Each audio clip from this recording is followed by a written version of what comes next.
Welcome to my Redstone tutorial. This is the Redstone Museum. It's actually part of my server, which is currently called Craftland. We'll see, we might be changing the name of that. Either case, here's Exhibit 1.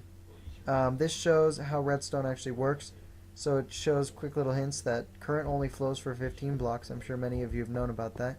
And that repeaters add an additional set of power, basically an initial source, which adds 15 more blocks. Adjusting the repeater creates a delay in the circuit, so as redstone passes through it, it will delay through the repeater and then come out the other end after that delay has happened. You can just right click on it to do that. Next, I have a bunch of the different objects. So torches generate an unlimited current, can be toggled on or off with redstone current. Repeaters obviously extend current and create a small delay. The redstone wire itself actually carries the currents. Pressure pads, stone, are activated by players and I believe animals and mobs, I want to say. And then wood are activated by objects as well. So if I was to drop something actually physically onto the wooden one, it would work. As where if I dropped it onto the stone one, it will not activate. Okay. There are levers, and they create a constant flow to the circuit. Continues to flow until it's turned off. And buttons create a pulse through the circuit that automatically turns itself off. Trapdoors can either be opened by touch, like wooden doors, or through electricity or redstone. Wooden door, same thing. Metal doors cannot be opened by right-clicking on them, but rather can be opened only with redstone. Dispensers deploy items when powered, so they can shoot eggs or arrows or things of that nature. Note blocks can be powered by circuit or also by right-clicking. Next, we have the minecart aspect of it. Power tracks can be powered by things like levers or just redstone in general. Detector rails create power source for anything, including both powered rails and just redstone circuitry. So if you want to have a minecart run across the path, it'll activate. And if you power a powered rail with a redstone torch, it stays powered until the redstone torch is removed. Next, we have pistons. And sticky pistons push a block and then bring the block back to them. They can be powered by redstone. As with pistons, they push blocks up to 7 blocks in distance. And then bedrock and obsidian both can't be pushed by pistons.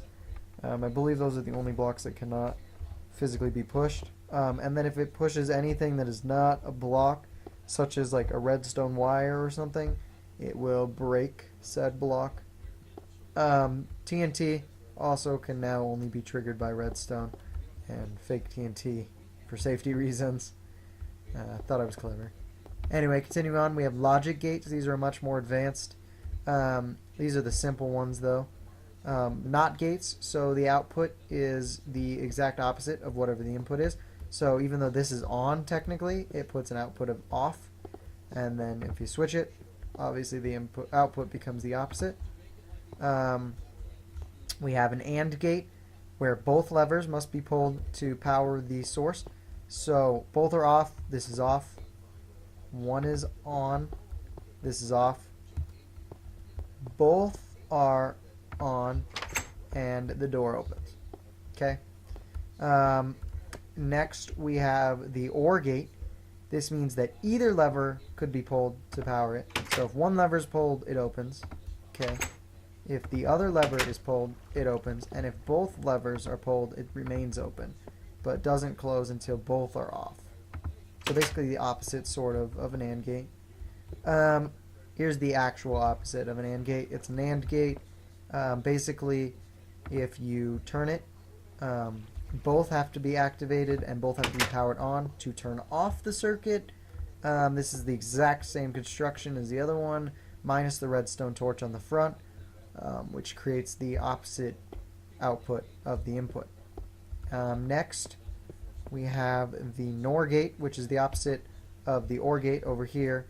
And basically this does that either one can be pulled and it will activate, but it's the opposite of whatever their source is. So if it's pulled to be on, it turns that off, and if it's off, then that becomes on. Continuing on to the even more advanced logic gates, we have the XOR gate. This one is pretty cool because it has a lot of uses, but either lever powers it on or off. So if you pull one, door opens. If you pull the other, door opens. But also, if this one's already on, this one will turn it off, or this one will turn it on. And basically you can switch off between them without having to worry about what the other lever is on. Extremely useful for doors. If you want to close them behind you, you don't have to worry about it. And it's made like this, so it's the 3 wool or 3 blocks with the levers on front, or your redstone input coming in with 2 redstone on top in T formation, 2 blocks standing off, and then torches on the front of all blocks, including these, and then redstone laying on the ground, one here, here, and then up on top of these and down here. And obviously you can pause your videos and look at this if you need more detailed accounts. But next we have the XNOR, so that's the opposite. Same exact kind of thing. Push one, opens, push one, and then obviously you don't need to care which one is doing what. And this is created in a similar fashion. T formation with all torches on front, and then you create another block with a torch on either the front or the side, it doesn't matter, and then your output coming out of it. So basically you're just adding another torch into the sequence, which creates an opposite output. Here's a T flip-flop gate. This is extremely detailed and difficult, but basically the button will work as a lever. Upon clicking the button, it will open the door, and the door will remain open, or in this case closed, I suppose. And in this case, if you push it, now it stays open. Extremely cool. And it notes here that all repeaters must be set to maximum delay in here. It's pretty confusing to make. I would suggest looking up another tutorial if you're really content on making it and aren't understanding my instructions, but here it is. So a stack of 2 with a redstone torch on the left here. Spaced it out 1, and then stack of 1 with a redstone torch. Then moving in 1 layer, we have a repeater set to maximum delay facing this direction, so away from it. And then with a stack on top of it and a redstone torch facing towards wherever your button is. And then this redstone repeater facing towards this block. Obviously there's a block underneath it. And finally this one here with a redstone path diagonal on it, and then with a redstone torch coming out this one in the 3rd row with a redstone repeater facing towards the block this direction, followed by a block stacked up, and here we have redstone coming off of it horizontally, and then redstone on the ground, and then your output line. Alright, and next we have the piston T flip-flop gate, but this is the compacted version. This one has a lot of bugs in it.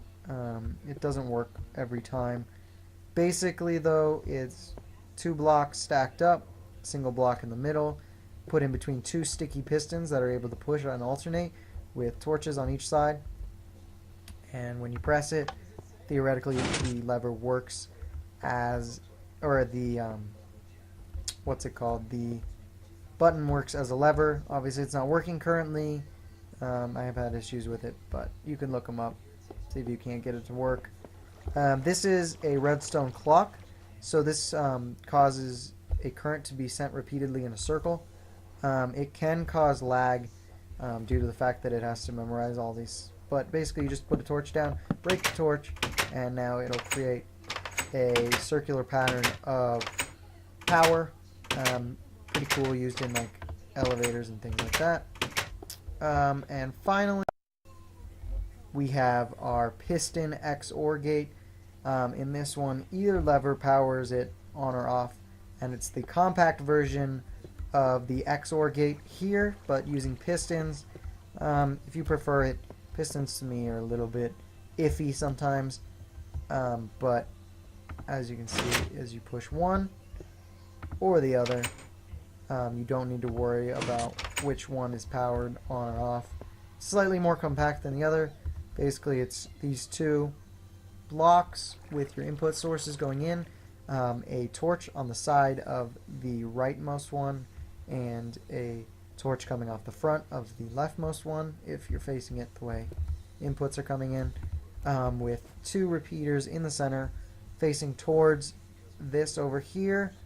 It's pretty simple too, because this lever just powers this torch and then this powers these two. But what it does is it moves this block, and then this block carries the current that is being flown through to the actual output, and this output powers. That's basically a couple of the logic gates. I know there's a couple more out there, but those are my ones that I view as the most useful.